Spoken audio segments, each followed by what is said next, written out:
Yung ganitong dessert na madaling gawin, napakasarap pa, pwedeng ihanda sa kahit anumang okasyon.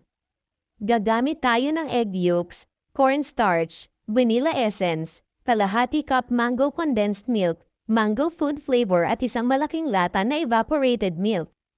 Haluin maigi hanggang ma-well combine, lutuin ito over medium to low heat, tuloy-tuloy lang ang paghalo hanggang sa kumapal na ang consistency nito. Palamigan lang ng sandali. Pairan ng konting mantika ang lagayan at maglagay ng plastic o baking paper para hindi mahirapan sa pag-unmold. Maglatag ng graham crackers sa lagayan, pagkatapos mag-spread ng mango custard. Sunod mag-spread ng grated cheese. Maglatag ulit ng graham crackers, mango custard ulit at grated cheese. Ulitin lang ang procedure hanggang sa matapos. Kung nag-iisip ka ng dessert sa darating na okasyon sa bahay, ito ang gawin mo.